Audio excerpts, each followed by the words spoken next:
having trouble with money and building wealth? Is there something more going on than simply not having enough cash to start with? Could it be something psychological? Really? Take a listen to this interview. Welcome to Lean to the Left, home of no-holds-barred commentary, plus interviews with fascinating people. Some of them top experts, others simply with interesting stories to tell. You'll never know who'll show up at Lean to the Left. Now here's your host, Bob Gaddy. Richard Friesen is the founder of the Mind Muscles Academy and creator and developer of the innovative and exclusive Mind Muscles training process that turns the psychology of money and wealth on its head. Richard works with financial professionals, independent traders, business leaders, and entrepreneurs of all types who want to expand their mental game to make more consistent profits. With experience as a broker, floor trader, financial software developer, and entrepreneur, he brings concrete, real-world experience to his clients. During the years dedicated to building mind muscles, Rich was an independent consultant to the financial industry, specializing in intellectual property development and management. He also founded and built ePit Systems, a software company which produced internet exchange software solutions. And before that, Rich founded, built, and sold Trade Management LLC, one of the most consistently profitable options in equity trading firms on the floor of the Pacific Stock Exchange. Friesen is a popular speaker on the psychology of money management, politics, and personal transformation. His latest book, entitled A Private Conversation with Money, is available on Amazon. Rich, welcome to the Lean to the Left podcast. Bob, it's so good to be here. We've had a little chat beforehand, and I got a feeling we're going to have a lot of fun. That's good. I'm looking forward to it. You say that one of the reasons why a lot of us haven't been able to build as much wealth as we'd like, that the roots are psychological. Really? In other words, money makes us crazy? Or crazy makes us financially insecure. I don't know. It certainly makes me crazy, that's for sure. Good. Maybe we can just do a session right here. Yeah. Okay. Let's do it. Yeah, it might come up. Yeah. You know, what we have, especially today, if I look back at my upbringing, culturally, politically, religiously, there wasn't a lot of internal conflict about our future wealth, success. But now with our culture so heavily divided, and if I look at my clients, how they grew up, their families, some families were whoopee, if we got it, we spend it. Others, money is so tight, we don't let it go. Some people were brought up in poverty and the wealth were evil. Wealthy people were evil. And you and I share a religious background, and money was the root of evil in some of our religious upbringing. So we incorporated all that, and along with our educational system today, our peer group pressure, wokeness, conservatism, you bring it all in, and oh my gosh, it's no wonder we don't have clear energy around money. We're so internally conflicted that it's very difficult to move forward clearly and cleanly. I cracked me up. You brought up wokeness. I'm not even sure what the hell wokeness is. Are you?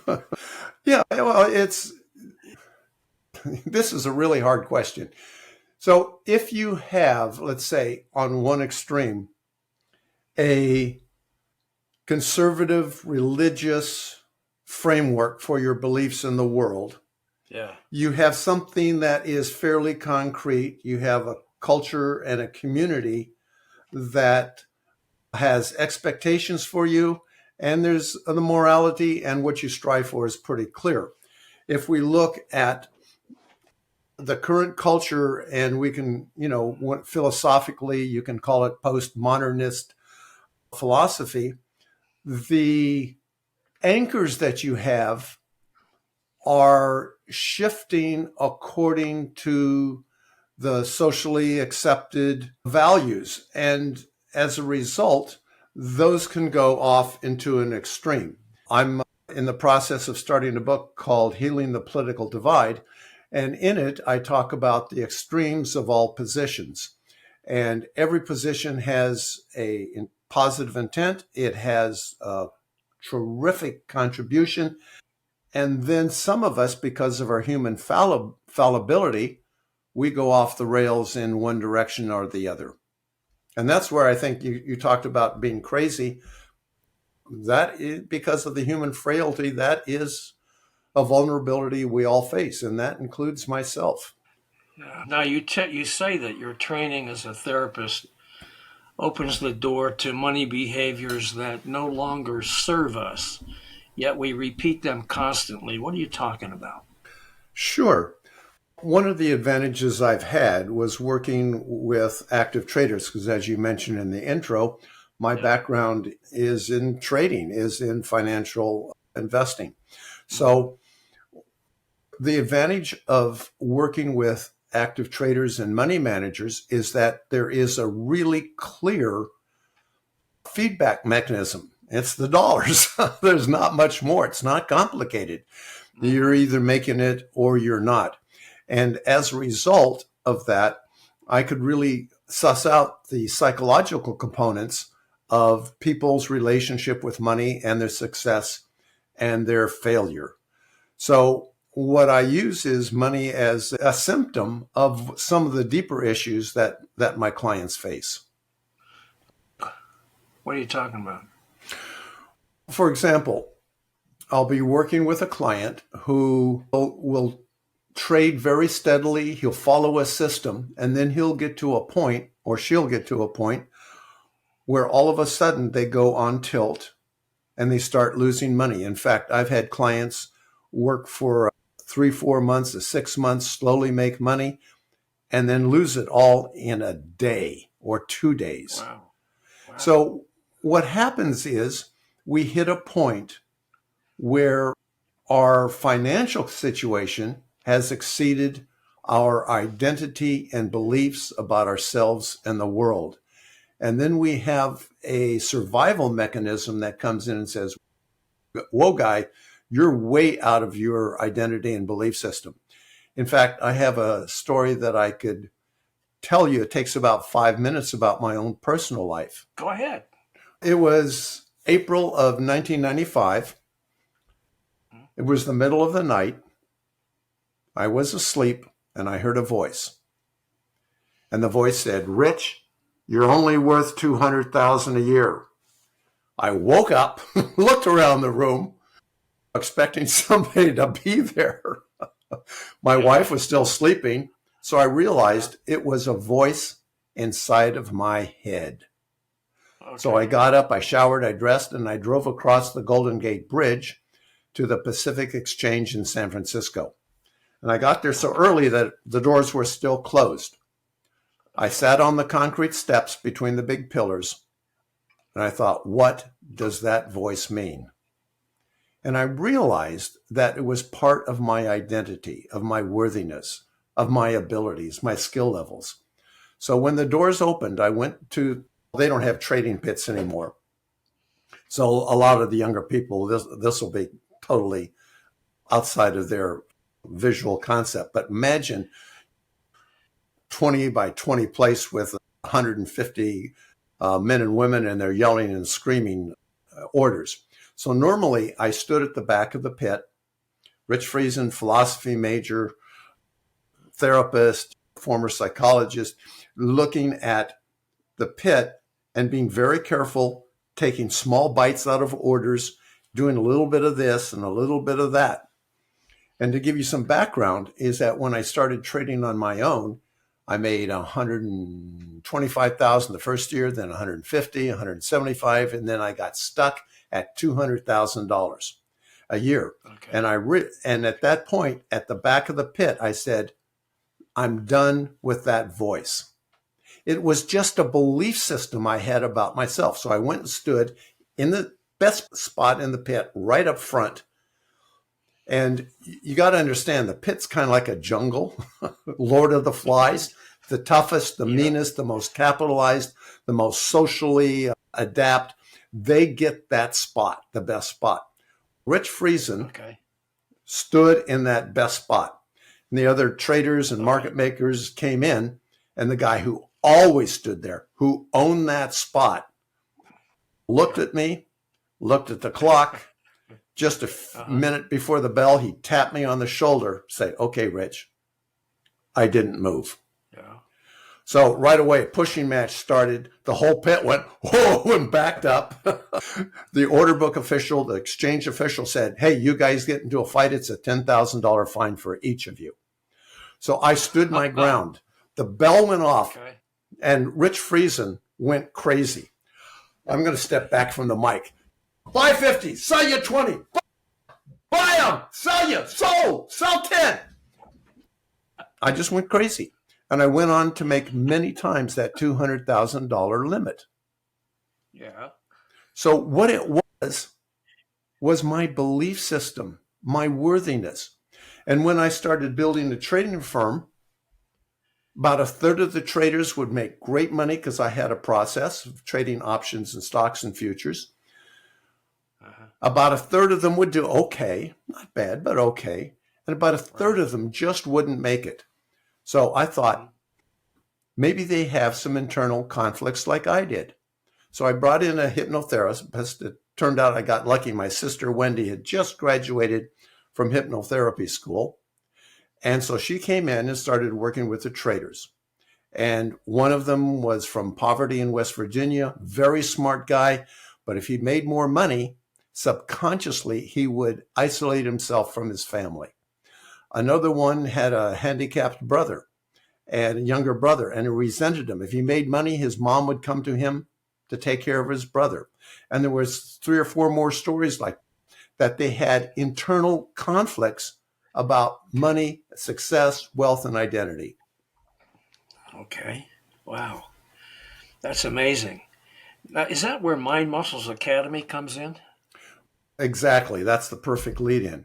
That from that experience on the floor and working with traders, that once I sold my company and I started a software company, which is a whole divergent, but I had manuals, I had stacks of cards and all sorts of these scattered ideas. So I started training in NLP, neuro linguistic programming, started putting it together. And out of that came Mind Muscles Academy and eventually my book, A Private Conversation with Money. Exactly what is Mind Muscles Academy? Mind Muscles Academy is an invitation to its clients to step into rapport with money, meaning, and wealth. So we look at all the issues that most people have. We have online courses. In fact, I'm just developing a course called Alpha Presence, and the ability to take people who are uncomfortable with relationships and personal power and to invite them to step into it. So our whole goal is to give you a rapport with yourself, the world, in a way that gets you to your goals and honors your values. How do people get involved with Mind Muscles Academy? Oh, they can go to mindmuscles.com, and that's a jump off place depending on what they want. They can send me an email, rich@mindmuscles.com, and I can help guide them as how we can help best. Okay. Now, is there a charge for being involved with Mind Muscles Academy? I'm always happy to talk to anybody. I just love conversation, so we can start there. But online courses and online, there's just a lot of support there. You can, in fact, if you go to conversations.money, there's a huge amount of just free online stuff, or Mind Muscles for Traders. There's just a lot of free stuff. There's online courses and there's booklets and things that run from $20 all the way up to private and personal coaching. Excellent. Now, what is set awareness? What is the set awareness workout? What's that about? One of our core methods is called the Golden Keys, and that's awareness, acceptance, and then to develop agency, to ask, now what do I want? So Mhm. the set scores are a way to break down awareness in a way that we can start self-awareness. So the S is for our sensations, our physical sensations. So in fact, let's do it right now. I'm going to take a breath and I'm going to just pay attention to my body. I'm going to start at the top and work my way down. Okay. Ah, my face is fairly loose, jaws loose. My throat feels fairly relaxed. I notice my chest is really tight now. I'm going, I'm machine gunning. Okay. I'm going to take a breath and I'm not, one of the things is awareness. I'm not beating myself up. I'm just noticing, say, okay, what would I like? Rather than machine gunning Bob Gaddy. What if I took a relaxing breath and we just had more of a conversation? Okay, I'm going down to my stomach. It's a little tight. And down to my legs. So there's the set. There's the physical sensations. Then I look at my emotions. So I'll take a Okay. moment. I'm feeling excited. Just a judgment. I just noticed a judgment come in. So then I look at my thoughts, which are, okay, I'm talking to you, so it's more of a challenge to be aware of my thoughts in real time. But if I stop for a moment, I just noticed a slight judgment about me rushing and pushing a little bit. Okay. So we take our set scores and we start with awareness, and then we add acceptance. Can we both be aware of what's going on in our lives without judgment? In other words, if I'm going to discover that my stomach's tight or my voice is tight or I'm machine gunning Bob Gaddy, if I say, "Oh, you idiot, what are you doing?" then what I really need to get down to, the deeper awarenesses are going to say, I don't want to expose myself to that guy. So we accept what we discover. And with clients, this is really important. I look at the physiology, their face, their emotions, their voice quality, and then sometimes that will trigger a deeper voice inside of them. And sometimes we can get to the truth much faster rather than through analysis by just asking their physiology to speak to us. Okay. Is that it? At the end of that thought? Okay. Now let's talk a little bit about your book, A Private Conversation with Money. I gather that this all flowed from this experience that you're talking about, right? Yes, indeed. One of my concern is, and leaning to the left, this might become a very interesting conversation, is I look at our cultural divide.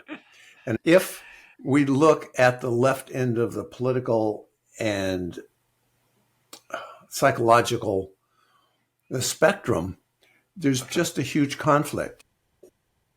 I'm taking this to the extreme, so this may not be your users or you, but at the extremes, it's the wealth that the wealthy people have too much.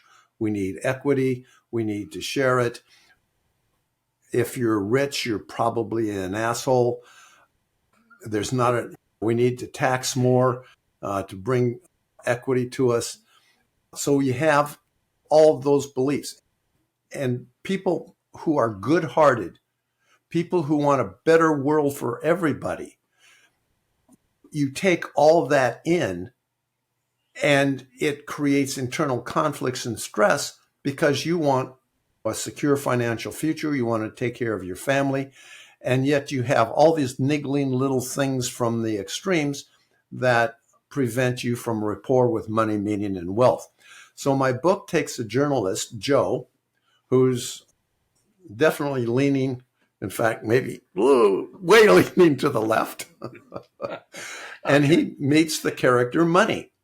And he and Money have Socratic conversations. By that, being questioned, pushing deeper, and they get into a huge amount of fights and conflicts, and they continually move towards resolution so that Joe can move from anger and from just angry at the system to actually delivering value. And in the book, the way he delivers value is through improving the educational system. And he ends up inheriting a charter school in the inner city.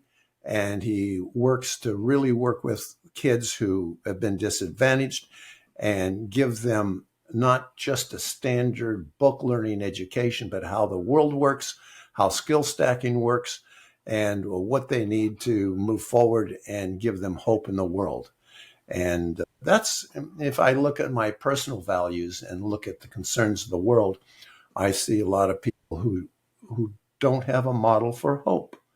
And that is just very painful to consider that they're human beings in the world in that condition. Wow, that's amazing. Now, your new book you just mentioned a minute ago, what's the name of it again, the one that you're working on? Healing the Political Divide. Yeah, now does that kind of follow up with your first book, Private Conversation? Yeah, if we look at the psychological principles of how do I have rapport with myself, maintain my values in the world, then we can look at what the extension is. I belong to some very left-leaning, transformational, psychological woo-woo groups. Woo-woo groups? Yeah. But they've provided me tremendous value in the past to be in a group that is accepted, that loves you for who you are, and they have just a tremendous amount of value for a lot of people.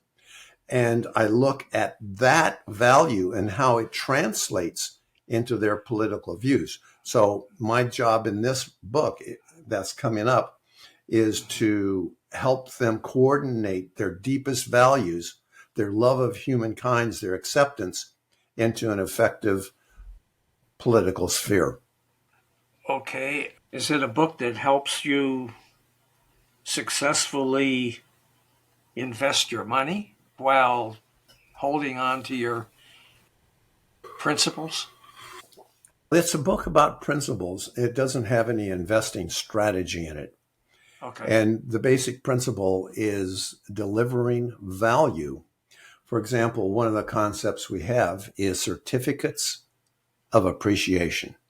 So, Bob, if you do something for me and I go, okay, here is a certificate of appreciation. Here's my money. So if we relabel that certificates of appreciation, when you receive it, all of a sudden we're outside the realm and all the history and guilt and trouble and stress around money. We are now into a human connection where you've delivered value to me and I give you an appreciation. Conversely, it goes the other way. If I do a service for you, you give me a certificate of appreciation in the form of money and I go, wow, I've done some good for the world. So we reframe money to a certificate of appreciation. Now, Bob, you're going to have to hold on to your head here because this might blow it open. Okay. The more certificates of appreciation that I collect honestly and delivering value, the more value I have delivered to the world. Okay. Now, there's value. Martin Luther King, huge amount of value to the world that had nothing to do with money, for example. Taking care of my family. There's far outpaced the value we deliver to the world than in commercial. But if you decide to go into the commercial world, as many of us do, the more certificates we receive, the more value we've delivered in the commercial world. Okay. I need some more certificates, that's for sure. Okay. All right. Now, I want to go back to mind muscles for a minute. You said that everyone can build new mind muscles designed to expand their personal awareness. Can you explain what you meant there? Sure. The easy analogy is when you go to the gym and you work out. How does it feel the first day? Okay. Yeah, you're sore. Yeah. Second day you're sore. Your muscles grow by stressing them. If we look neurologically, for example, maybe you're old enough.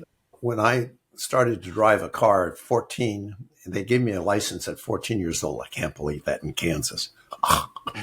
Really? Yeah. 14? 14. Oh my gosh. Wow. This stick shift, put the clutch in. That time the stick shift was on the column. Put it in first gear. Sure. Let the clutch, try to give it more gas, the engine dies. Now, you and I could be traveling down the freeway and we could have a discussion about postmodern philosophy. What happens is all those neurological connections about driving the car haven't been made. So as we do it more and more, these connections are made and they're automated. So we don't even have to think about it. So when you talk about creating new behaviors, new beliefs,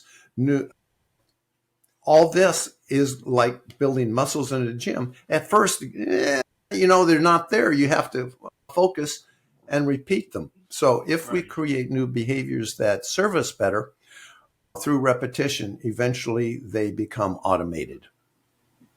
Okay. Now, you wrote a blog that I saw the other day, Uncover Your Creative Victim in 15 Minutes. What's that all about, Rich? Yeah, see if I can remember it. What happens is, one of the primary aspects of mental and emotional health in my current model, by the way, I'm going to stop here. The reason I say my current model is to keep me from being attached to a truth that boxes me in. Okay. As I learn more and find out more. So I'm in the habit now of saying my current model or my current way of thinking. So in my current model, one of the aspects of health is agency. So, for example, if my wife looks at me or says something cross to me, immediately there's this old response. Yeah. Yeah. What I do is with agency, I say, oh, I'm aware of it. My chest is tight. I'm a little irritated. But with agency, I say, oh, okay, how would I like to experience this? And I can choose how to experience that rather than reacting. So that's the higher level agency. So victimhood, on the other hand, and again, we're talking about extremes here, is you did something to me, or there was an event, and the meaning of that event comes packaged with that event. So the meaning to me is already determined by the event itself. Whereas with agency, I can say, there's the event. Oh, how do I choose to make that mean for me? So victimhood is if you don't have the ability to create meaning, but the meaning comes with the event. I think that's probably what that blog was about. But anyway, that's an important piece of information anyway. Okay, good. Now, you wrote another blog, The Value of Information and Belonging. It talks about filling our emotional need for belonging. I think you talked about that a little bit. And our critical thinking need for surprises, reframes, and challenges. What are you talking about there, Rich?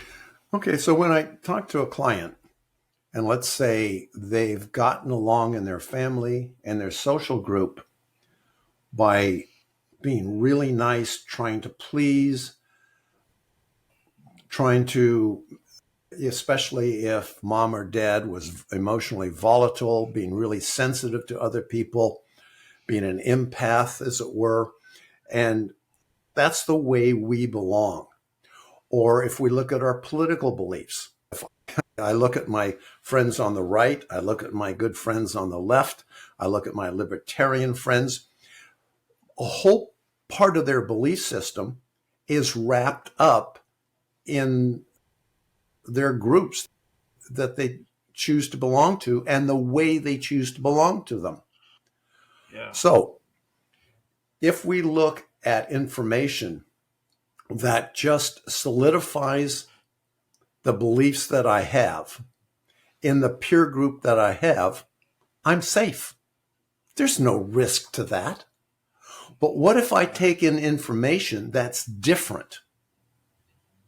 What if I allow information that is does not support that belief system, oh my gosh, am I going to be shunned from that group? I grew up in a Mennonite background, and if you look at the extreme of that, the Amish, there was shunning if you didn't have the right beliefs and the behaviors. But in today's political climate, both on the right and the left, they're shunning if you look at something different. So if information is just the same as your group, it's noise. It's just amplification and allows you to bond with your group. On the other hand, if you take in information that is a surprise, it's different, it's something that challenges you, then it's actually valuable because it's information that's going to add to your abilities to deal with the world. But it also is going to conflict with your belonging. Okay. Now, what's all that have to do with making money in the stock market? Okay, so let's start even lower. What's that? How do we make money? First, if my clients are conflicted, for example, a client will come and say, I want to make a lot of money. I'll give it away. I'll be a philanthropist. That tells me we're already dealing with a lot of guilt. So my job is to look at our core relationship with money, our psychological health around money, success, and meaning. Then once we get there, then we can look at your skill stack and your opportunities and the abilities you have to see what direction to go. Now, as far as investing goes, there are times that it's pretty clear that you want to invest for the long term. Now, the question is now, we look at the Silicon Valley Bank, we look at probably a lot of banks that have similar conditions. Are we going to see that same growth? And this is high risk. So when we're in a high risk situation, then we move to preservation rather than growth. And that's where I am right now. I'm into preservation mode. Okay. All right. Now, after all of this, Rich, what would you say the keys are to being financially independent, financial freedom? Yeah. One of the exercises that I do with my clients is called the 3-chair exercise. And in it, I set up 3 chairs all facing each other in the triangle, and I have them bring in what represents money. Some people have brought in gold, some a pile of $100 bills, a brokerage statement, whatever. And I have them talk to money. And out of that, we get a whole bunch of interesting inner voices. For example, you just leave me, you come, you go, I can't hold on to you. You seem so far away. Or, oh, I love you. I want more of you, but I don't know how to get you. So we have all these attitudes towards money. We have them sitting in the money chair, and often money will tell them exactly why they're staying away, why they're not more part of their lives. And then we have them sit in a wise observer chair, note the conversation in the process. So the job for the financial future is first to gain rapport with money, meaning, and your values. And once those are together, then we can look at how do you add value. I don't know if you're familiar with vision boards. And often, No, I'm not. yeah, all vision boards, that was a bigger thing in the 70s, where you put a cork board up and you put all the things you want, swimming pools, Maseratis, a hot babe, whatever, Yeah, right. whatever it is you want, and you envision it. Right. And that can sometimes be helpful and give you some clarity about where you're going. But what I have is a value board instead. And it ends up with the value you're going to deliver to your family, your employer, your employees, your community. What value are you going to deliver? Now, then we work back from there. What skills do you need? What knowledge do you need? What connections do you need? And how do you deliver that value? And once you come to clarity about how you're going to deliver that value, and again, knowing that life will take you in many different directions, now we have a clear vision of the future. My vision is to deliver value. Once that becomes just a core part of yourself, everything else, the whole world opens up to you. Okay. Now, you have an online course in which you present 10 money liberating exercises, Rich. What are they? Can you tell us about that? Yeah, we just talked about one of them, and that's the 3-chair exercise. We have more analytic exercises where you take a very left view of the world and analyze it and break down the language.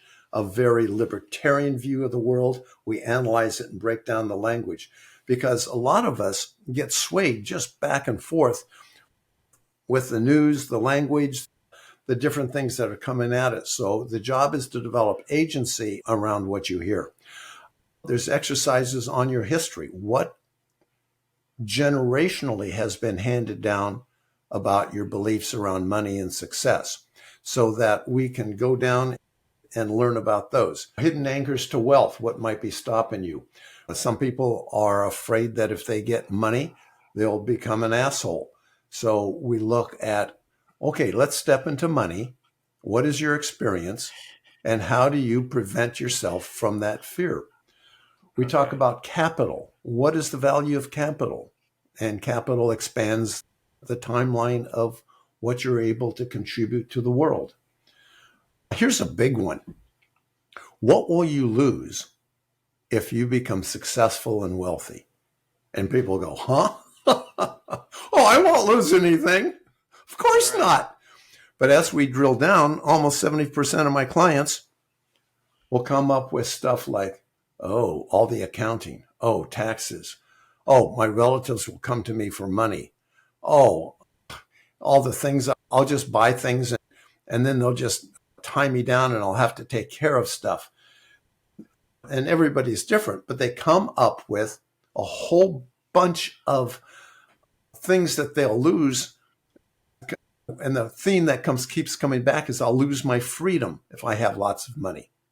So these are all subconscious belief systems. So we do a whole thing is what happens if you become wealthy? How do we create a vision of that is okay with your values and who you are? So those are the kind of exercises that we do that hit almost all the sore points that I've discovered in my clients over the last 30 years. Okay. That's interesting. Now, you've got an offer for my listeners that you mentioned. Can you explain what that is and how people can take advantage of it? Sure. If they go to conversations.money/left, L-E-F-T, there is a page there, and it's a coupon that brings the online course down to the fantastic price of $0. So your listeners can get the course, and I encourage them, of course, to get them the book also, because the course is a companion to the book. But if they want, they can just go through the course. And there's also just a ton of blogs on conversations.money for free. And of course, there's always an invitation to see how we can support you in different ways. Okay, great. Now, how can people connect with you, Rich, and find your book? Yeah, the book is almost everywhere. I just finished the audiobook. There's the ebook, there's the paper cover, and even a hardback, and that's on Amazon and all booksellers. So that is a private conversation with money, and that is available in almost all formats and almost everywhere. All right. Have you got anything else you'd like to add? Yeah, I just appreciate the conversation. And Bob, you've asked some really great questions, and you've opened me up, and you've gotten me excited. And I notice right now I'm so going, woo, you've really jacked me up here. So I'm glad to know that. And if you take a look at yourself and the money issues, and you just take a moment to look at your own belief systems, they're a microcosm of how everyone else is facing and the world is facing. So can we give a gift to people so that they can feel safe and secure in their financial future? And can we raise a generation of kids that are educated and have the ability to deliver value and receive compensation? My gosh, if I look at one of the pain points that I see is our educational system, especially inner city and disadvantaged kids. And can we create an educational system that allows them and permits them to deliver value and receive a ton of certificates of appreciation? Okay. Richard, that sounds great. I appreciate you joining us today on Lean to the Left. This topic need not be a political discussion. It's not a political discussion. Everybody needs to find a way to improve their financial situation, I think. I certainly know that I do. And so I hope that this has been helpful to you guys that are listening and watching this episode. Thank you, Richard.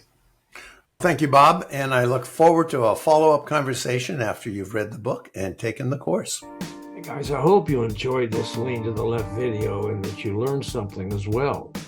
Please come back on a regular basis and check out our interviews with guests on topics that I hope you find interesting, entertaining, and enlightening. And you can check out the schedule of upcoming shows, guests, and topics at podcast.leantotheleft.net. You can also subscribe to our audio version there or to our video shows here at YouTube. And follow us on social media, Facebook at the Lean to the Left Podcast, Twitter at Lean to the Left 1, Instagram at BobGaddy_Lean to the Left, and TikTok at Lean to the Left. Our goal is to be informative and entertaining as we and our guests comment on the latest developments in the news and about the social issues that concern us all. This is Bob Gaddy signing off for Lean to the Left. Thanks for sharing your time with us.